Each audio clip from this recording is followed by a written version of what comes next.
Hello everyone, welcome my channel. વરસાદની season હોય એટલે આપણે ગુજરાતીઓને ભજીયા તો પહેલાં યાદ આવે। આજે બનાવીશું ખાસ મસાલા સાથે, લારી પર મળે તેવા ખાસ મસાલાથી બનાવીશું આપણે ભરેલા મરચાંના ભજીયા। તો તેના માટે અહીં મેં આવા મરચાં લીધા છે, જે ભરવા માટેના ખાસ મરચાં આવે છે। આ મરચાં બહુ તીખા નથી હોતા છે, એમાં વચ્ચે આ રીતે આપણે એક કટ આપી લેવાનો છે અને બી જો વધારે હોય તો આપણે કાઢી લેશું અંદરથી। હવે આપણે મસાલો તૈયાર કરી લેશું। તો એક મિક્સર જારમાં મેં અહીં સેવ લીધી છે। આપણે અહીં સેવ ગાંઠિયા કે રતલામી સેવ કે કોઈ પણ એવું ફરસાણ લઈ શકીએ છીએ। એમાં 5 ચમચી હિંગ નાખશું, 5 ચમચી હળદર ઉમેરીશું,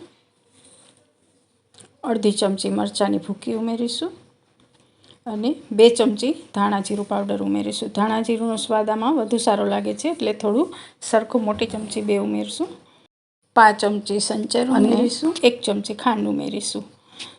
હવે આપણે તેને મિક્સરમાં દરદરું ક્રશ કરી લેવાનું છે। તો આ રીતે મિક્સરમાં ક્રશ કરી લેશું એટલે આવો દરદરો મસાલો તૈયાર થઈ જશે આપણો। ફેર મિક્સરમાં ક્રશ કરતી વખતે ધ્યાન રાખવાનું છે કે એમાંથી તેલ છૂટું ન પડી જાય, છૂટું છૂટું રહે એવો મસાલો ક્રશ કરવાનો છે। જો વધારે ક્રશ થઈ જશે તો તેલ છૂટું પડી જશે। આપણે તેમાં 2 ચમચી ઝીણા સમારેલી કોથમરી એડ કરીશું, બરાબર મસાલાને મિક્સ કરી લેશું। આપણો મસાલો હવે ભરવા માટે તૈયાર છે મરચાંમાં। તો આપણે આ રીતે મરચાંને ખુલ્લા કરી અને વચ્ચે એકદમ આ રીતે દબાવી અને મસાલો ભરી દઈશું। મરચાં ખુલી ન જાય એ રીતે એકદમ પહેલાં અંદર મસાલો ભરીને પછી બંધ કરી દેવાનો છે, જે કટ છે તેને। એ રીતે આપણે બધા મરચાં તૈયાર કરી લઈશું। આપણા બધા મસાલાથી ભરેલા તૈયાર છે। હવે આપણે તેના માટે ખીરું બનાવીશું। તો બાઉલમાં મેં 1 કપ ચણાનો લોટ લીધો છે, તેમાં 5 ચમચી હળદર એડ કરીશું, સ્વાદ પ્રમાણે નમક એડ કરીશું અને 5 ચમચી હિંગ એડ કરીશું અને અજમા 1 ચમચી હાથેથી મસળીને ઉમેરી દઈશું, તેના કારણે આપણે પાચનમાં સારું રહે।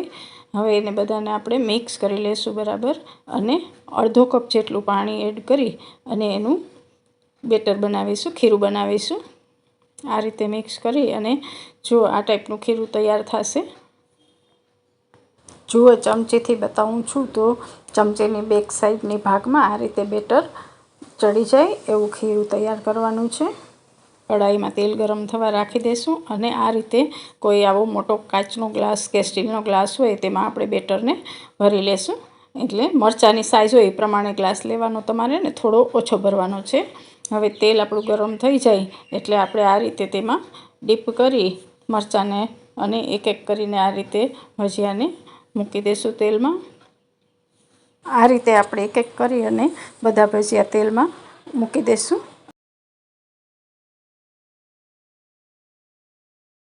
ગેસની ફ્લેમ અહીં આપણે ધીમી રાખવાની છે અને એને ધીમે ધીમે તેલમાં તળાવવા દેશું। ધીમે ધીમે બધા ભજીયા ઉપર આવી જશે ત્યાં સુધી આપણે એને જારો અડાડવાનો નથી, બધા ઉપર આવી જાય આ રીતે તળાઈને પછી એને જારાથી બીજી સાઈડ ઉલટાવી અને પકાવી લેશું। એ સાઈડ સરસ તળાઈ ગયા છે। હવે આપણે તેને તેલમાંથી એક પ્લેટમાં લઈ લેશું। તો તૈયાર છે આપણા બધા મરચાંના ભજીયા। તો હવે આપણે તેને સર્વ કરી લઈશું। અને મારી રેસીપી ગમી હોય તો એક લાઈક અને કમેન્ટ જરૂરથી કરશો। Thank you.